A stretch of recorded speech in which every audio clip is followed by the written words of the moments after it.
महाराष्ट्र राज्यातील प्रत्येक महत्त्वाच्या घडामोडी फक्त आपल्या बेधडक मी मराठी न्यूज चॅनलवर.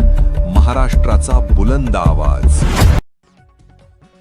वन विभागाचा बिल्ला वापरण्याचा अधिकार कुणी दिला? तक्रारीनंतर संजय वानखेडेंवर कारवाईची मागणी. शहादा वन विभाग कार्यालयाकडे एका नागरिकानं दिलेल्या लेखी तक्रारीमुळे वन विभागाच्या कारभारावर गंभीर प्रश्नचिन्ह निर्माण झाले.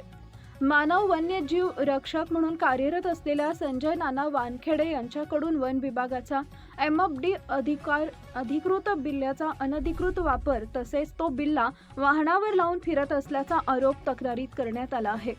तक्रारदार महेश रामपाल तावडे राहणार शिवरामनगर शहादा यांनी सहाय्यक वन संरक्षक शहादा वन विभाग कार्यालयाकडे लेखी तक्रार देत या प्रकरणाची सखोल चौकशी करण्याची मागणी केली आहे.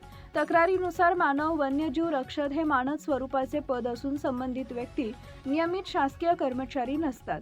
त्यामुळे शासकीय चिन्ह किंवा वन विभागाचा अधिकृत बिल्ला कोणत्या अधिकाराने वापरला जातोय असा थेट सवाल उपस्थित करण्यात आला आहे.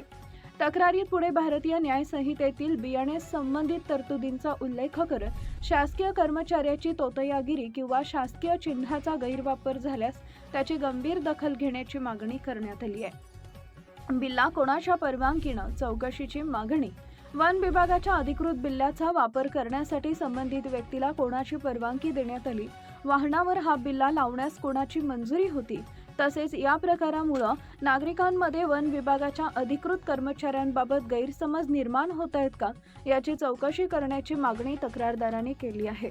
या प्रकरणाची केवळ कागदोपत्री चौकशी न करता प्रत्यक्ष तपास करून दोष आढळल्यास संबंधितांवर कठोर कारवाई व विभागीय कारवाई करावी अशी मागणी जोर धरू लागली आहे. तक्रारीची प्रत मुख्य वन संरक्षक धुळे प्रादेशिक वन विभागाचे तसेच उपवन संरक्षक नंदुरबार यांच्याकडेही देण्यात आली असून आता वरिष्ठ वन अधिकारी या प्रकरणात काय भूमिका घेतात याकडे नागरिकांचं लक्ष लागलंय. शासकीय चिन्हाचा गैरवापर होत असेल तर कोणाचाही मुलाहिजा न ठेवता कारवाई झालीच पाहिजे अशी मागणी तक्रारदारानं केली आहे.